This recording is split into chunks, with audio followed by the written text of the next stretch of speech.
بانی تبلیغ حضرت مولانا شاہ محمد الیاس صاحب کاندھلوی نور اللہ مرقدہ کا حجاز اور مدینہ کے علماء کرام سے خطاب۔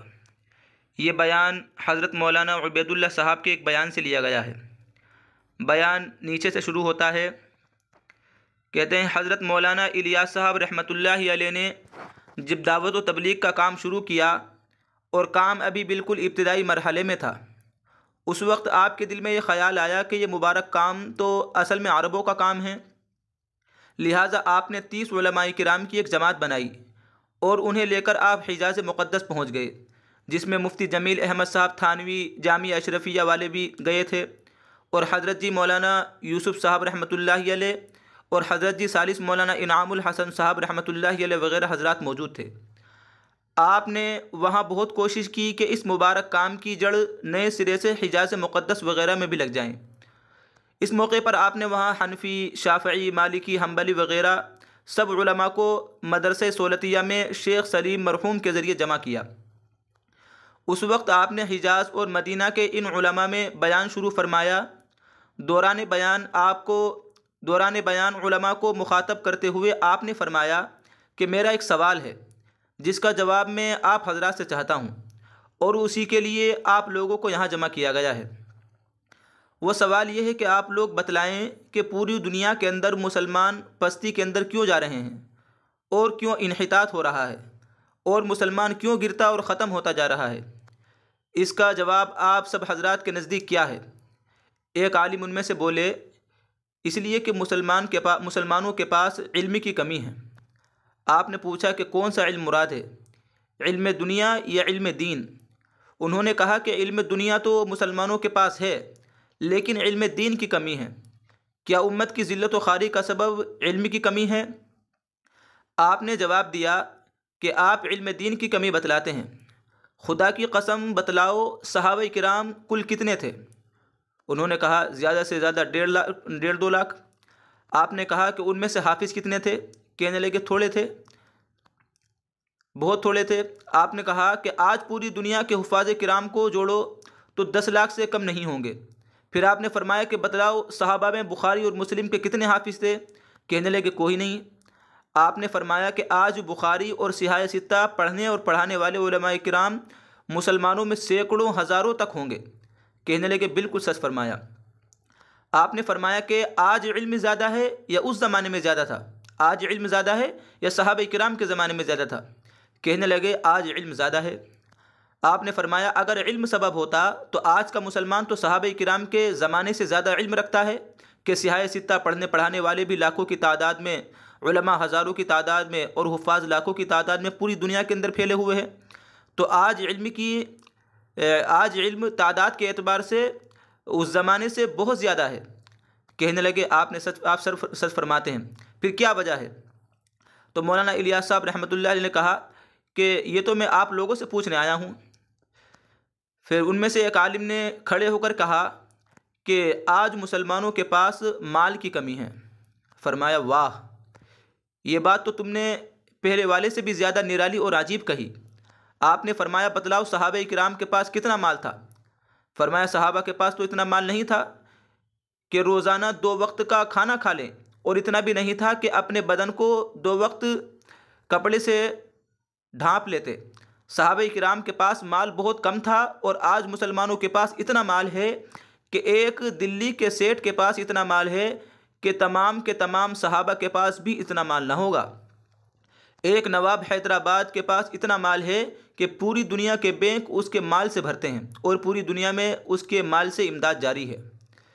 اتنا مال تو صحابہ کرام کے پاس حضور صلی اللہ علیہ وسلم والی زندگی میں کبھی نہیں ہوا۔ بعد میں جب حکومت ملی اور خزانے آئے تب ہوا۔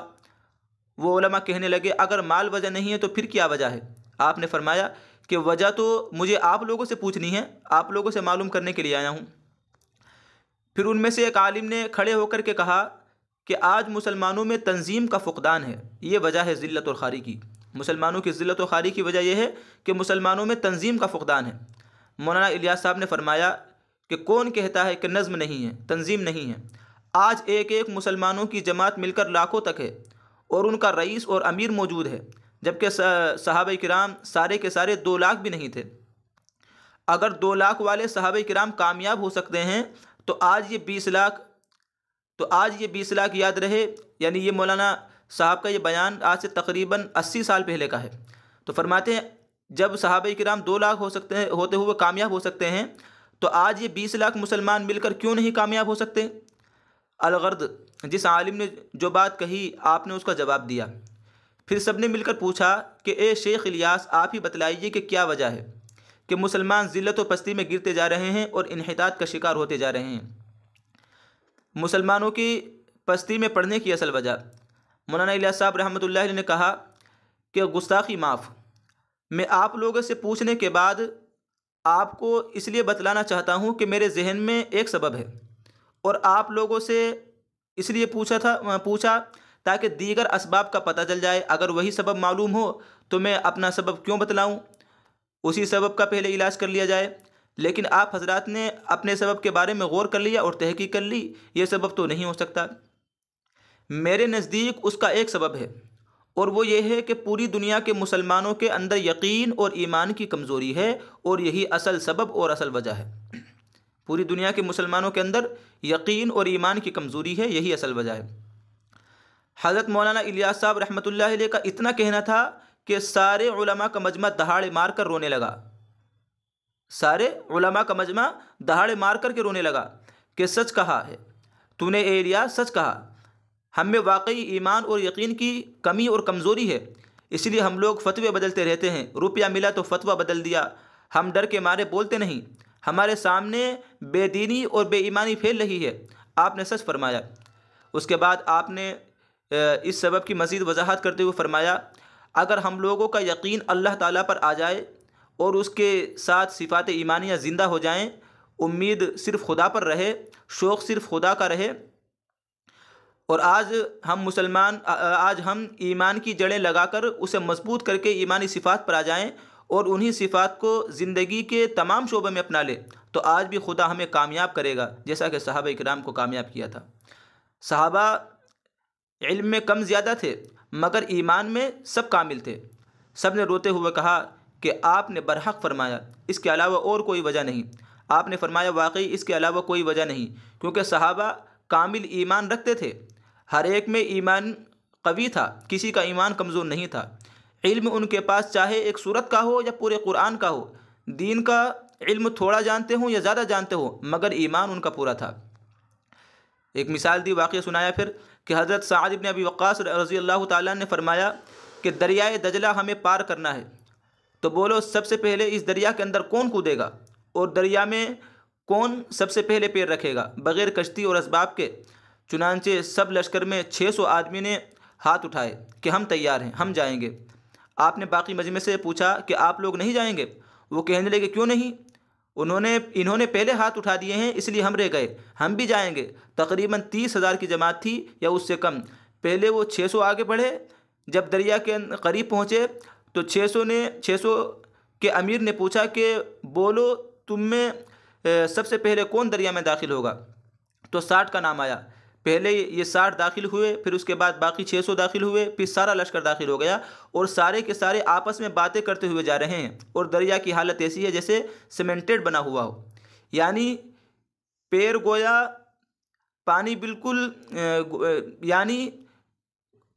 بالکل تھوڑا سا پیروں پر نہیں لگا، جس سے ان کے پاؤں کو یا صرف تلووں تک تری پہنچی تھی، اور ان کے گھوڑوں کے کھروں اور نالوں تک تری پہنچی تھی۔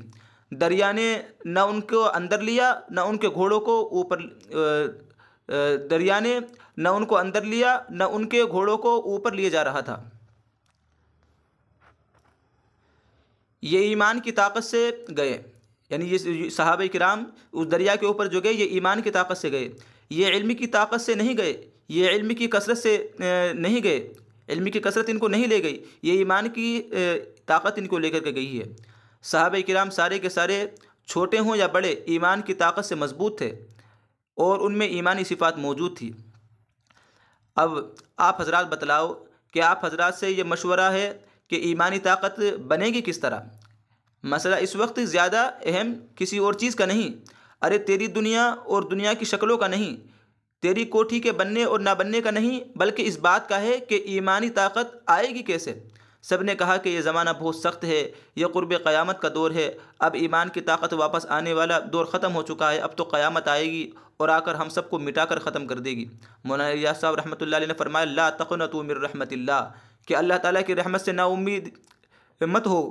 جس اللہ تعالیٰ نے پہلے دور میں ایمانی طاقت بنائی تھی، وہی اللہ آج کے دور میں بھی مسلمانوں میں ایمان کی طاقت پیدا کر سکتا ہے۔